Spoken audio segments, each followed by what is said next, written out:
नमस्कार शेतकरी मित्रांनो, रॉयल शेतकरी या यूट्यूब चॅनलमध्ये आपलं सर्वांचं स्वागत. कांदा उत्पादक शेतकऱ्यांसाठी मोठी आनंदाची बातमी. आनंदाची बातमी पाहण्या अगोदर मित्रांनो, चालू घडीचे सर्व कांद्याचे भाव फटाफट पाहून घेऊया. नंतर आनंदाची बातमी. चॅनलवर नवीन असाल तर चॅनलला सबस्क्राईब करा, व्हिडिओला लाईक करा. चला तर मग व्हिडिओ पाहूया. पारनेर उन्हाळी कांदा 1800 भावाने जाताना दिसत आहे. पिंपळगाव बसवंत उन्हाळी कांदा 1800 भावाने जाताना दिसत आहे. चांदोड उन्हाळी कांदा 10,170 क्विंटलची आवक असून जास्तीत जास्त 1500 रुपयांचा दर मिळत आहे. संगमनेर उन्हाळी कांदा 7,169 क्विंटलची आवक असून जास्तीत जास्त 1551चा दर मिळत आहे.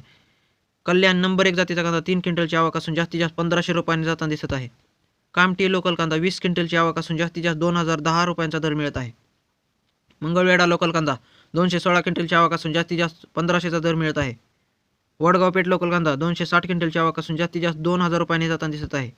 पुणे मुशी लोकल कांदा 754 क्विंटलची आवक असून जास्तीत जास्त 1500 रुपयाचा दर मिळत आहे.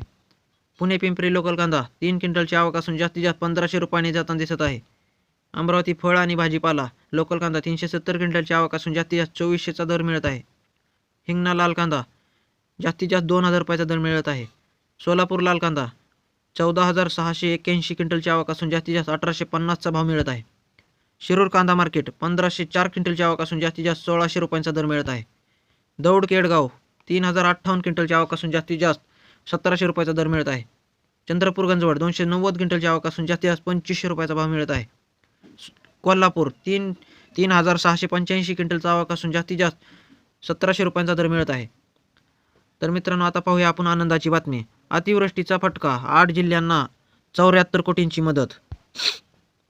राज्यात 191 तालुक्यांमध्ये शेती पिकाचे झाले नुकसान.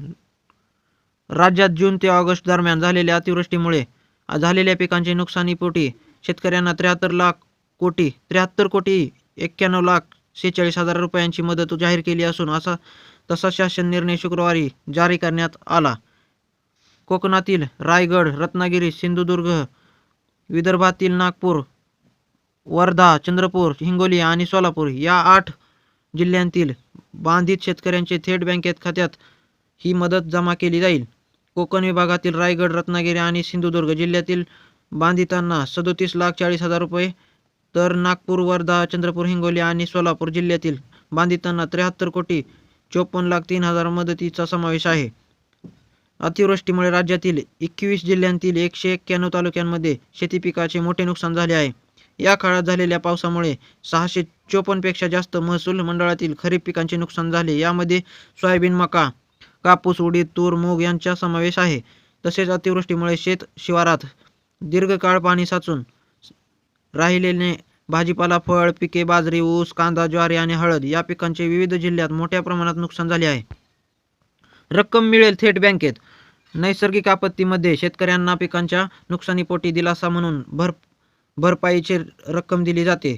ती थेट बँकेत जमा केली जाणार आहे. मात्र ही भरपाई रक्कम बँकेंना कर्ज खात्यात अथवा अन्य वसुलीसाठी वळती करता येणार नाही. मकरंद जाधव पाटील, मदत आणि पुनर्वसन मंत्री.